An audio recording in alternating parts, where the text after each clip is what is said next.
Saya akui ini presiden bertangan besi. Tapi bukan tangan besi pada rakyatnya, bukan pula pada pembantunya. Namun presiden ini bertangan besi pada oligarki yang merupakan hulu dari seluruh paradoks Indonesia. Negara yang kaya raya tapi rakyatnya dibiarkan miskin. Sampai hari ini, Prabowo Subianto adalah satu-satunya presiden Indonesia yang berani menatap langsung realita yang paling pahit, paling menakutkan, dan paling lama dihindari, yaitu bahwa Indonesia sampai ke ubun-ubun dikeruk dan dikuasai segelintir oligarki serakah yang selalu memakai tangan orang lain untuk mencuci tangannya sendiri. Dan sejak deklarasi Indonesia kembali ke pasal 33 Undang-Undang Dasar 1945 melalui lahirnya PT Danantara Sumber Daya Indonesia pada 20 Mei 2026, deklarasi ini menimbulkan turbulensi yang dihadapi pemerintahan semakin kencang. Ini bukan kebetulan, justru karena langkah itu mengenai sasaran.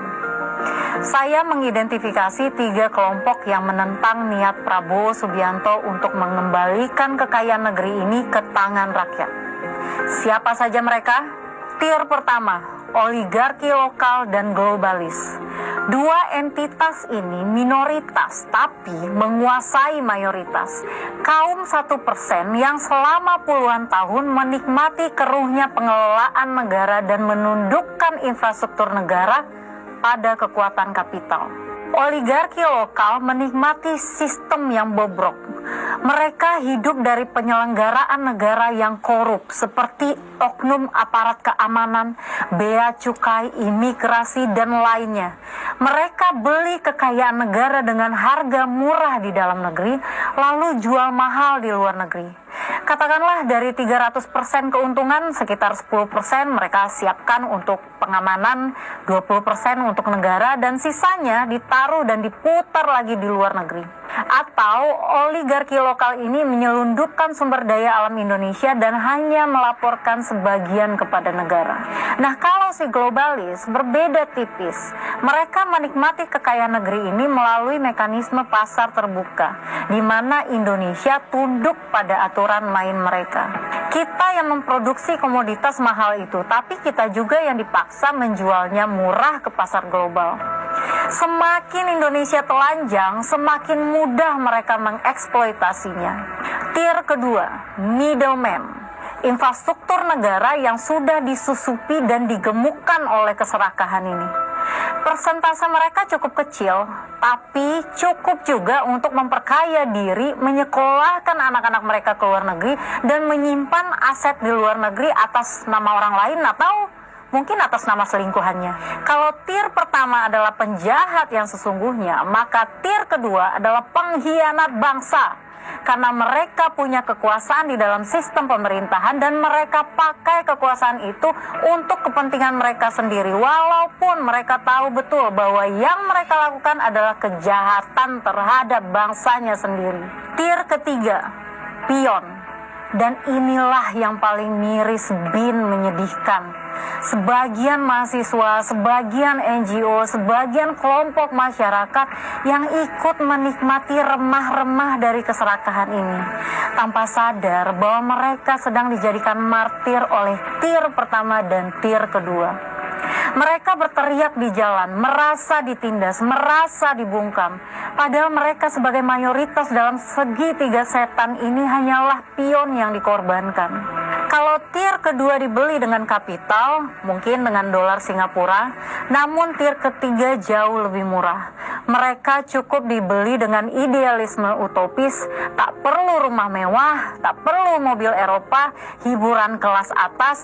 Mereka cukup eksploitasi idealisme mereka, lalu cuci otaknya dengan nilai-nilai neoliberalisme, yaitu kebebasan individu sebagai puncak segalanya, demokrasi liberal tanpa batas, sampai agenda-agenda asing untuk jati diri bangsa ini. Dan disinilah ironi terbesarnya. Apa yang diperjuangkan sebagian mahasiswa ini bahkan tidak menyentuh apa yang benar-benar diinginkan rakyat. Jangankan rakyat luas, lihat saja jawaban spontan seorang anak yang ditanyai kenapa ia ada di lokasi demo. Boleh, boleh. Tapi kalian mesti kasih tahu dulu apa yang kalian perjuangin ini di demo hari ini. Oh, saya pengen nonton dong, Bang. Supaya MBG nggak dihapus, Bang. Oh, MBG. Oh, mana kalian dukung MBG ya? Oh, ini yang ngerasain MBG nih, guys.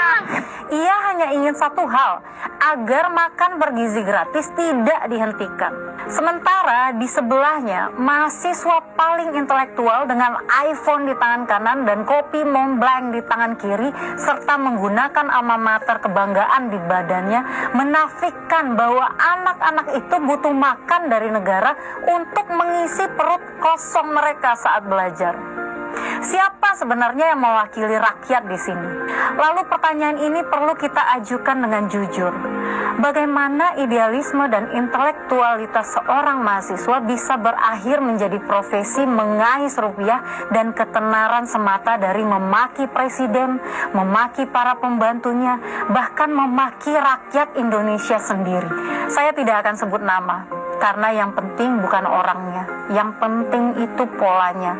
Pola di mana memaki negara berubah menjadi mata pencaharian, di mana semakin keras hujatan, semakin deras panggung dan cuan yang mengalir. Pola di mana kritik tidak lagi punya tujuan memperbaiki, tapi sekedar menjadi konten yang menghidupi. Dan pola itu tidak muncul sendiri, ia dipelihara oleh pihak-pihak yang kalah dan masih belum bisa move on dari kontestasi pemilu, oleh oknum yang kehilangan akses kekuasaan, oleh oknum NGO yang pemikirannya sesat. Bagi oligarki lokal, liberalisme tidak mengganggu, karena semakin terbuka pasar, semakin deras cuan. Bagi globalis pun sama, semakin Indonesia telanjang, semakin mudah dieksploitasi. Tapi kali ini presidennya bernama Prabowo Subianto, dan tiba-tiba ketiga tir ini tercekik bersamaan. Kenapa tercekik semua? Karena tir pertama menggerakkan tir kedua dan tir kedua menggerakkan tir ketiga. Satu rantai, dan ketika rantai itu diputus di hulunya, seluruh rantai ini tersentak. Ada yang tercekik kapitalnya dan ada yang tercekik idealismenya. Kali ini keserakahan mereka berhadapan dengan presiden yang bertangan besi pada oligarki. Presiden yang akan melakukan apapun untuk mengembalikan kekayaan negeri ini kepada rakyatnya.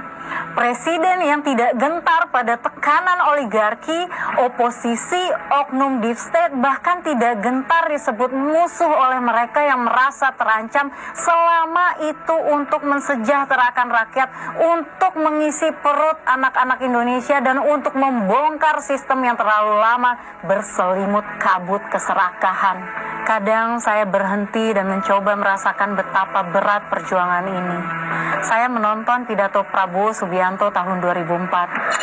Kekayaan yang begitu melimpah, tetapi rakyatnya setelah sekian puluh tahun merdeka masih miskin, saudara. Jalan oleh pejabat-pejabat yang menguasai. 22 tahun yang lalu dan beliau sudah mengatakan hal yang sama persis.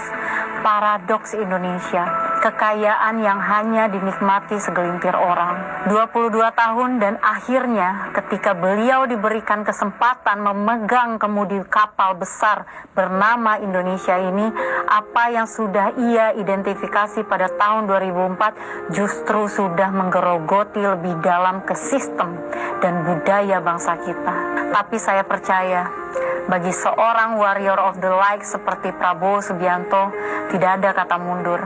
Saya percaya kalaupun harus menyerahkan jiwa dan raganya